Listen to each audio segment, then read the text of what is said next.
अस्सलाम वालेकुम नाज़रीन, सिंडेक्स प्रोग्राम में हमारो मेज़बान रज़ाक सरूई हाज़िर है। नाज़रीन, अॼु अमरीकी सदर जो बाइडन गैर रस्मी हिकिड़ी गुफ्तगू कंदे फंड रेज़िंग जी हिकिड़ी तकरीब हुई, उन में ॻाल्हाईंदे मुख़्तलिफ़ मुल्कनि जे हवाले सां गुफ्तगू कंदे, पंहिंजे अमेरिका जे हवाले सां गुफ्तगू कंदे पाकिस्तान जे हवाले सां हिकिड़ी अहिड़ी ॻाल्हि कई आहे जंहिं ते हिकिड़ो वॾो भौचाल खड़ो थी वियो आहे। अमरीकी सदर चयो आहे त पाकिस्तान दुनिया जो ख़तरनाक तरीन एटमी मुल्क आहे ऐं हुन इहो चयो आहे त जेको पाकिस्तान जो एटमी प्रोग्राम आहे उन में का बाज़ाब्तगी न आहे, हमाहंगी न आहे ऐं उन खां पोइ तमामु वॾो हिकिड़ो रद्देमल पाकिस्तान में नज़र अचे पियो। पाकिस्तान में जेको परॾेही वज़ीर आहे बिलावल भुट्टो ज़रदारी, उन बि सख़्तु रद्देमल ज़ाहिर कयो आहे। उन चयो आहे त असां पाकिस्तान जे सफ़ीर खे तलब करे एहतिजाज कयूं था ऐं उन खां सवाइ मियां नवाज़ शरीफ़ अॻूणे वज़ीर आज़म, उन जो बि रद्देमल आयो आहे। उन चयो आहे त पाकिस्तान हिकिड़ी ज़िम्मेवार रियासत आहे ऐं उन हवाले सां अहिड़ी गुफ्तगू जेका आहे उहा हैरान कंदड़ आहे या चिड़ ॾियारींदड़ आहे। पर बहरहाल इहो आहे मजमूई तौर ते पाकिस्तान जी जेका क़यादत आहे उन ते सख़्तु रद्देमल ज़ाहिर कयो आहे। ऐं अॻूणो वज़ीर आज़म PTI जो चेयरमैन इमरान ख़ान जेको रद्देमल ॾिनो आहे उन में हुन पाकिस्तान जी मौजूदा हुकूमत जी परॾेही पॉलिसी ते सख़्तु तनक़ीद कई आहे। उन्हनि चयो आहे त इहा वॾी नाकामी आहे त अमरीकी सदर इन तरह जी गुफ्तगू कई आहे। इन हवाले सां गुफ्तगू कंदासीं।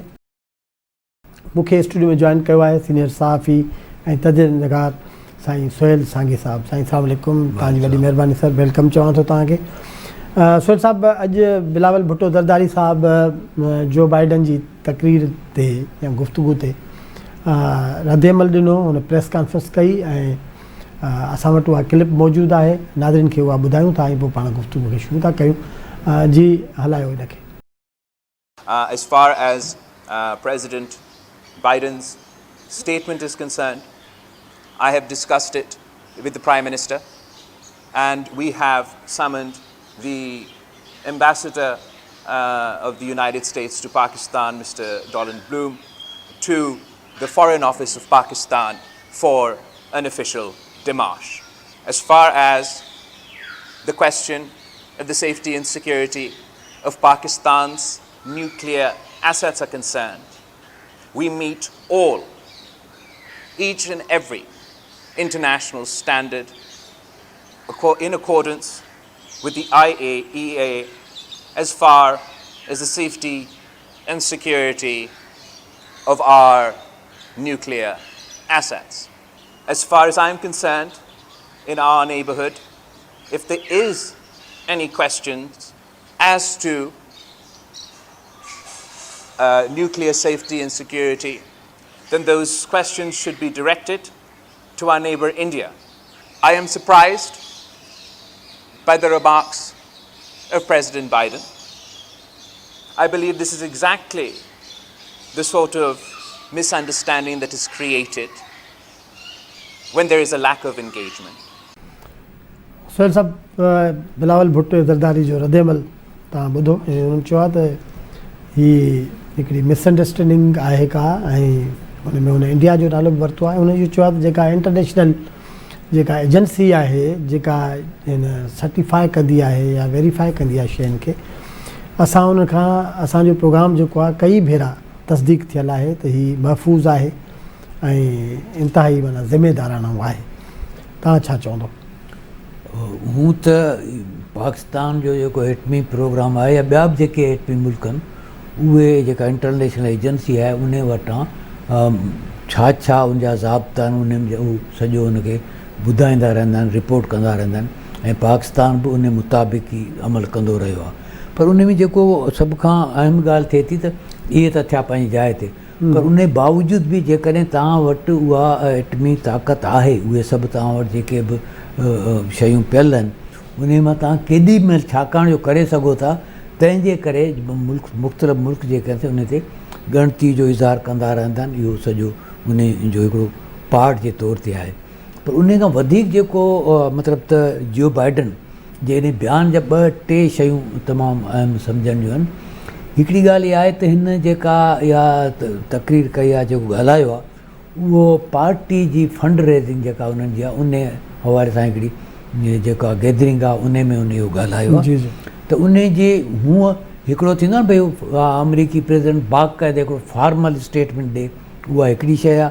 हीअ हिकिड़ो पार्टी जे उन में ॻाल्हाए थो, नो डाउट उन जी इम्पॉर्टेंस आहे, त उहो ॿी हिकिड़ी शइ आहे। ऐं ॿियो त हिकिड़ो ऑफिशियली थिए थो, उहो अञा हिकिड़ी टी सिचुएशन आहे।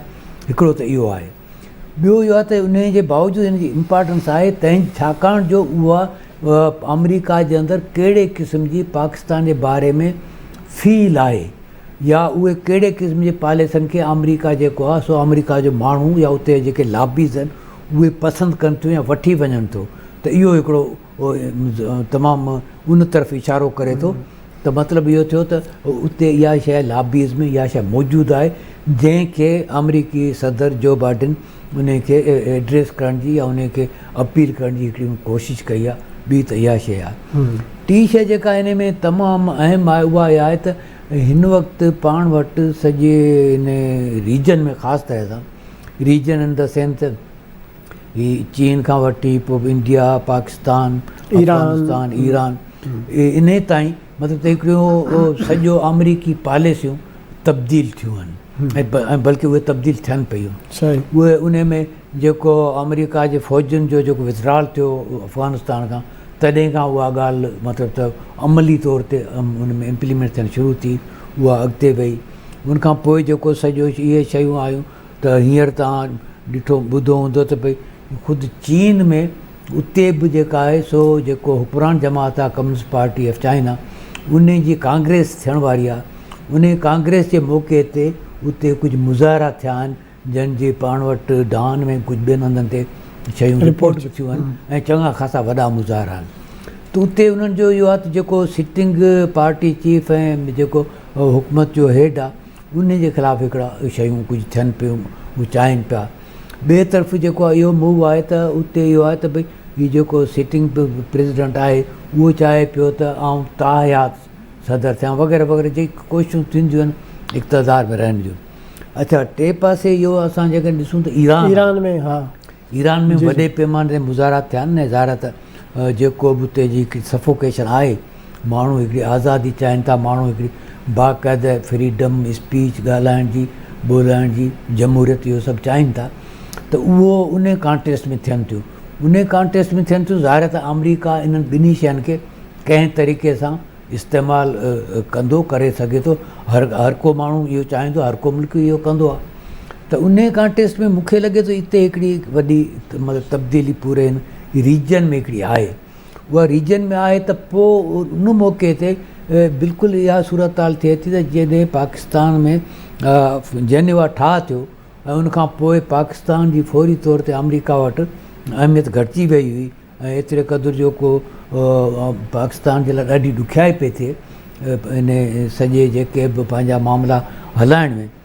त साॻी सूरत हाल वरी थी सघे थी त जेकॾहिं ईरान ऐं चीन में का तब्दीली अचे थी, उहा तब्दीली को इहो कोन्हे को सुभाणे अची वेंदी, पर अमरीका जी जेके पॉलिसीज़ स्ट्रेटेजीज़ हूंदियूं आहिनि उहे लॉन्ग टर्म हूंदियूं आहिनि। त उन जे साम्हूं उनखे साम्हूं रखंदे करे इहो बयानु जेको आहे उते फिट थी सघे थो। पाकिस्तान जे लाइ इहो ॾाढो इम्पॉर्टेंट आहे त हू पंहिंजो स्टेट जे लाइ त उहो पंहिंजी जेका इम्पॉर्टेंस आहे उहा रीजन में ऐं आलमी तौर ते उहा हिकिड़ी कहिड़े तरीक़े सां बरक़रार रखी सघे थो। हिकिड़े पुरमन मुल्क जे तौर ते हिते हिकिड़ी जमहूरी निज़ाम बि हलंदो रहे उन तौर ते, ऐं पाड़ेसरनि सां हिकिड़ा तमामु सुठा तालुकात हुजनि उन तौर ते। त हीअ हिकिड़ी सूरत हाल आहे। इनखे तव्हां इन पस मंज़र में ॾिसी सघो था त भारत सां पाकिस्तान जो कुझु ट्रेड ऐं ॿियनि हवालनि सां कुझु फ्लैक्सिबिलिटी आहे पंहिंजे रवैये में, पॉलिसियुनि में, या कुझु अॻिते वधण जे लाइ सोचियो पियो वञे। ॾिसो न, पाकिस्तान या ख़ुदि असांजे हुकूमत जे अंदरि जेके बि मुख़्तलिफ़ सेक्शन मुख़्तलिफ़ वक़्तु कंदा रहिया आहिनि, उन्हनि जी इहा हिकिड़ी ख़्वाहिश, दॿियल ख़्वाहिश रही आहे जंहिंजो दॿियल तरीक़े सां कॾहिं कॾहिं इज़हार कंदा रहिया आहिनि। पर पाकिस्तान जे जेके माण्हू आहिनि उन्हनि में ऐं पाकिस्तान में जेको ख़ासि तरह सां जेको इहो गिरोह आहे उहो, ऐं प्लस इहो त जेको वापारी तबिको आहे उहो, उन जी इहा शदीद ख़्वाहिश रही आहे त भई असांजो जेको आहे पाड़ेसी मुल्कनि सां, इंडिया सां तालुका ठीकु हुजनि। त त पोइ जेको असें इंडिया जा टमाटर या बसर या ॿी का शइ असें जेका वाया दुबई करे घुरायूं था उहा हितां अची सघे थी, वाघा खां या खोखरा पार खां अची सघे थी, उहो त ॾाढा सस्तो पवंदो। त उहा हिकिड़ी इहो त हिकिड़ो नंढो मिसाल आहे, पर इलाही शयूं आहिनि जेके अची ख़ुदि जेके दवाऊं आहिनि, हींअर जेको पैरासिटामोल पेनाडोल जो जेको इशू थियो उहो बि खोट पैदा थी, त उहो इलाही इहा शयूं थी सघनि थियूं। उन जी हिकिड़ी आहे ख़्वाहिश रही आहे, ऐं उन में नो डाउट पाकिस्तान जे अंदरि बि ऐं ख़ुदि इंडिया जे अंदरि अहिड़ियूं धुरियूं मौजूदु आहिनि जेके चाहिनि थियूं त इन्हनि ॿिन्ही मुल्कनि जे विच में तलकात बि ख़राबु हुजनि, उन्हनि ॿिन्ही मुल्कनि जे विच में जेको वापारु न थिए। हा सही। अच्छा नाज़रीन, वक़्तु थियो आहे ब्रेक जो, हलो था ब्रेक ते, मुख़्तसिर ब्रेक खां पोइ वरी गुफ़्तगू खे जारी था।